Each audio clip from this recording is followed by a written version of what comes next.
Kyle Klingman with Trackwrestling. We're going out to New York, not New York City. We're going to a place that a lot of people think that New York wouldn't have. It's a farm, and it's the property of Frank Popolizio of Journeymen Wrestling. How are you, Frank? I'm doing good. Good to see you. It's good to see the background there, and you're on your property right now. Has this been a fun time for you out on your farm? Well, it's as they say, bittersweet, right? I mean, you're away from something that you know to be pure and true, which is wrestling. Not a lot of that going on, but it's allowed me to kind of connect deeper with the farming stuff. Something that I've only recently gotten involved in, maybe six years ago. So it's been a good time in that sense. I'm a guy that rolls hard and fast. My days bleed into weeks, and weeks bleed into months, and months into years. So I'm working around the clock, and I've been saying that probably for 25 years. So this has put a hard stop. But I've gotten busy in, surviving, just figuring out how to survive right now because obviously, there's a lot of hustle that is involved in wrestling, whether you're training people or producing events, tournaments, camps, clinics, one-on-one, all that kind of stuff. You're hustling to make a dollar, and I don't mean a lot of dollars, but just in order to make it ends meet, I don't know, that didn't come out right, but in order to make the living that you envision, you're working hard. And there's a lot of time that goes into that. So all that's come to a hard stop. And now, it shifts. And I don't even think it's all that bad that we have a mandated stop, but I'm ready to get back, ready to get back into the swing here. What survival skills have you learned along the way?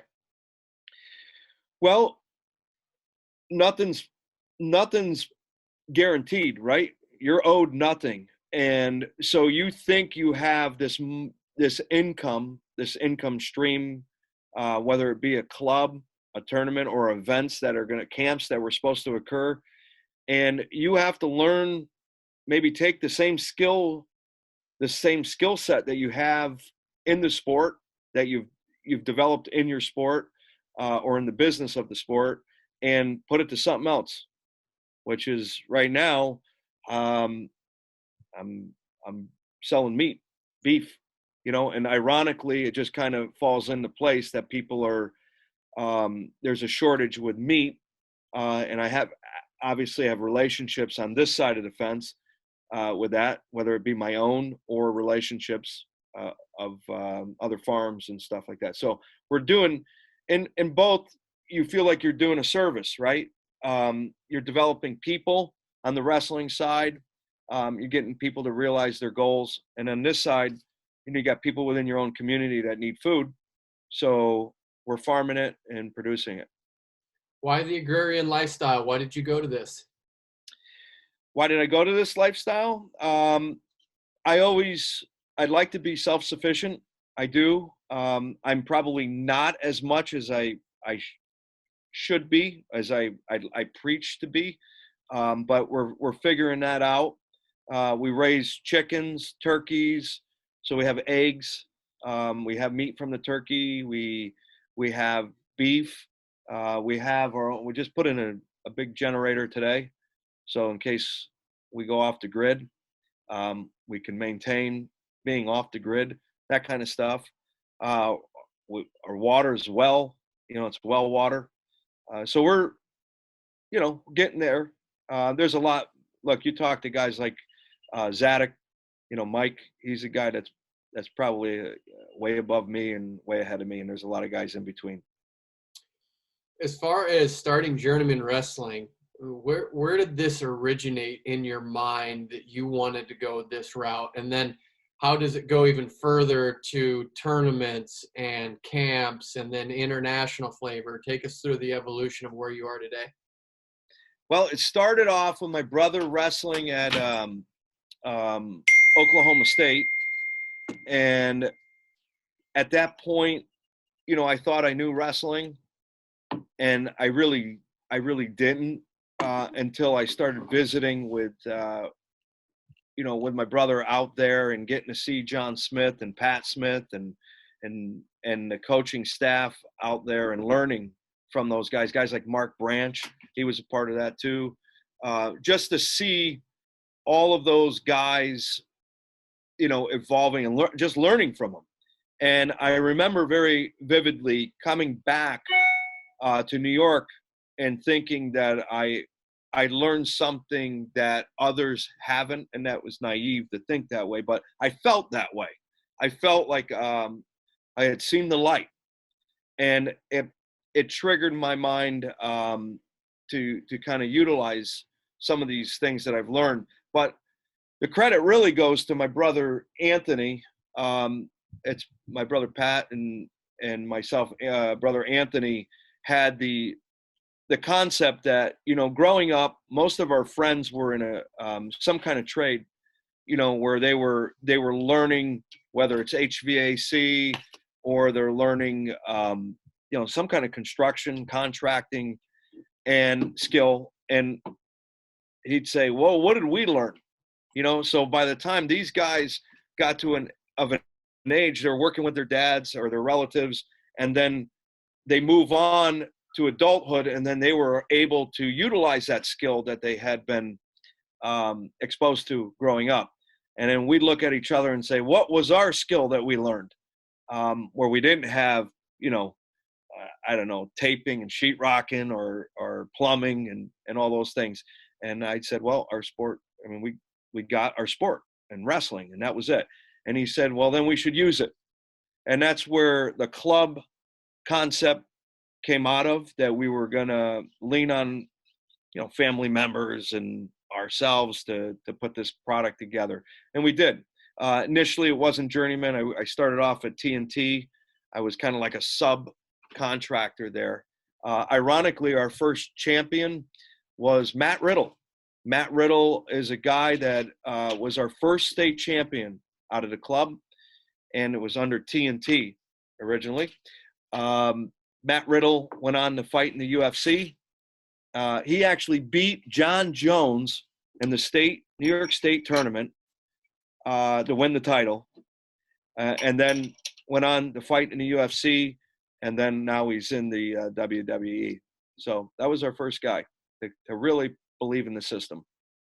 Watching you interact with people, you remind me of Dave Schultz, and that you have this wide swath of international people that and you're always interacting, always talking to people. What have you learned about human beings and what they want? That's a good question. We all have similarities, but I've always been fascinated with the international component. I love it. And whether it has to do with wrestling or not it's really irrelevant. I love the story of immigrants. My family, we immigrated from Italy, my dad and my mom's side. And then my wife is an immigrant. I've always loved the story of people that take risk and risk it all to come to another land. And so I've been partial to that experience. And I actually go seek it out. I like different cultures. I like to learn from what people do differently. And so I find the common thread of wrestling to kind of exploit that situation. I'd like to just visit with people. I like that they're different. I like it different. But we do have that common thread there. And it's a brotherhood that it goes deep. So that is really what draws me to it. Wrestling is a byproduct of that. I've from way back when I've enjoyed it, and prior to wrestling, it's been a fascination of mine. So you mentioned your brother Pat, who wrestled at Oklahoma State, was at Binghamton as a head coach, and now is the head wrestling coach at North Carolina State. Again, watching you guys, you're different, and yet you've come from the same parents, and you had probably a similar upbringing. Why do you think it is that you can be in the same family life, same home, same upbringing, and still be uniquely different people? Well, we have different experiences even within the experience, right? I I was the oldest, and being the oldest, maybe I spent more time with the elders, and that gives me different perspective, on certain things. And maybe his path was more as a competitor, and he competed way more than me, and had to challenge himself in different ways. So I think that's how that works.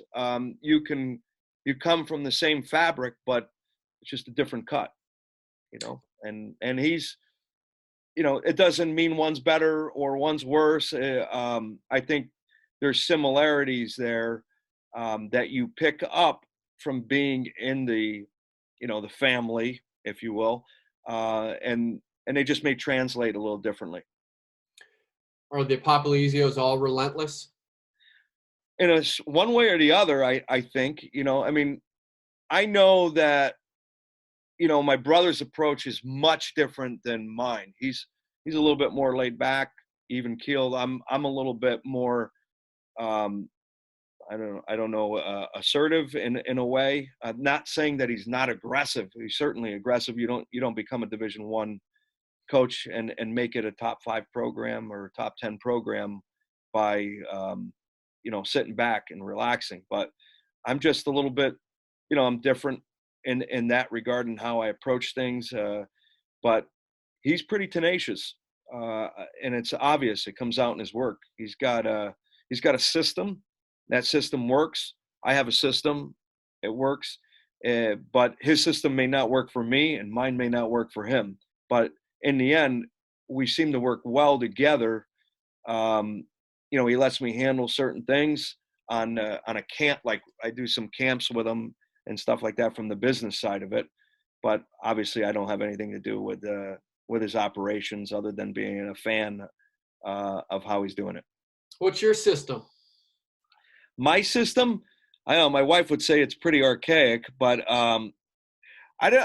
one thing I'm tenacious on things. I have very solid follow-up by and large. I'm about relationships. I believe in that. Rather than go to many different people, I like to dance with the one I brung. That's an old saying that I use, and it's important to me to foster those relationships, to really get in deep with it, and then see how it unfolds. But that my system is about persistency, about development, and follow up. I've been, sometimes my follow up is so consistent that I may turn people off. I don't do it to be like that. It's just how I'm kind of programmed, because I know everyone's busy. I know everyone has their own challenges and their own things that they're working on, and it may not just be important to them, whoever I'm trying to reach out to at that moment. And so you just have to stay consistent and get to the forefront of their mind. And I try to do that without being obnoxious. And that's the skill. And I think, and not, sometimes, it pushes people the wrong way just by being consistent. You're going to show us your farm here? We can. Yeah, have you walk us around, show us what you have out here on the property. Yeah. So it's not big by any stretch of the means, but it is what it is. I like it, and it keeps me busy. And hopefully we got some internet here, but we got some beef is part of what we do here. Like we talked about earlier, it's been a tough time for people to find beef. We've been able to provide that, and we just sold, I don't know, maybe 15 cows in a week, which is pretty extensive. But behind me, you'll see those are 3 of the cows. These are the males on this side, so they're separate from the ladies, because obviously we want to plan how they when they birth or calf and stuff like that. So timing is important, and some of the females are not of age, so you got to be careful and protect them so that they're not going in too early on that. So we got somebody's taking a look. I'll walk in here. This is pretty cool. Actually, we got some turkeys that have been held over from Thanksgiving. We raised turkeys. Let's see if I can get here in the back. We got some kind of vehicle, big truck going by. So these guys, you can see them, you can hear them behind me. These are, they're called blue slate turkeys. They're really pretty, but they're pretty cool looking. They're rare, but you able to see me still? Yeah. Yeah, our internet is getting a little thin there. But we raised, usually we raise the normal, like bronze-breasted, broad-breasted turkeys for Thanksgiving, which is the ones that people normally see during Thanksgiving time period. These guys are a heritage breed. They're a little bit old school. So I kept them around for a little bit. This is my office behind me, that log cabin. That's where I usually do the magic. I tried to make magic, I should say. There's not a lot. We got right here, we have, there's only 6 acres of where I live, but I have there's probably 100 acres in the town of Duanesburg, which is where Gwiazdowski is from. So we tied him in, didn't we? Yeah, tell us about Gwiz, man. Gwiz is man. Gwiz is a good guy, always a competitor. We got to know Gwiz right about when he was entering 7th grade. He wanted to get a little bit more out of the sport. He joined our mini-men program, and he weighed like 160-something pounds. I don't know. He inflated his weight a little bit, but he was pretty big in 7th grade. He worked hard. He was got it stuck with it. I would battle with him sometimes on, what we should be doing, how we should be doing it. And he would always kind of, be a little bit argumentative sometimes, but he would always do it.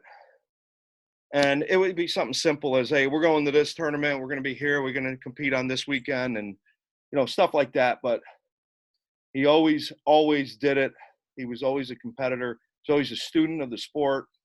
And right now, one thing I will say about him more than maybe anybody else, he really respects where he came from. He loves his hometown. He loves where he comes from. So he's super particular about that. And right now, while we're in this situation and we haven't been able to meet as a club, Gwiz and Machiavello have been doing Zoom classes for our club for the last 2 months.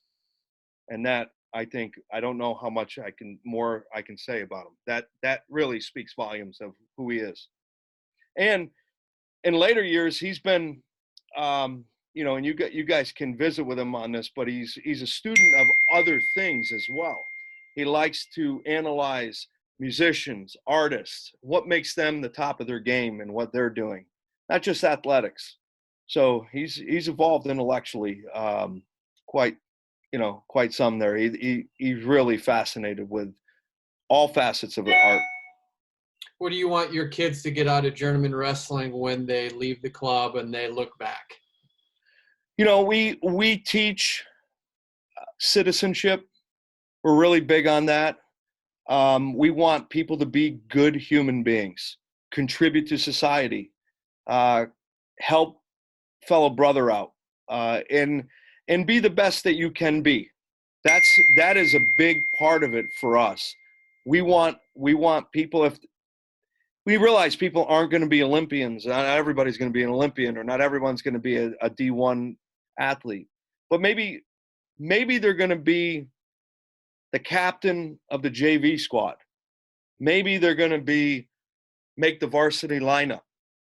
And we want people to realize their potential and to get to their fullest capacity, and we really push people to do that. I don't care what the task is. I actually really don't. And I don't care what people's athletic ability is. It's never been something that really I'm ultra zoned in on. I'm more into, are you an overachiever? Like fighting to get, beyond what people's expectations are, maybe even shock yourself.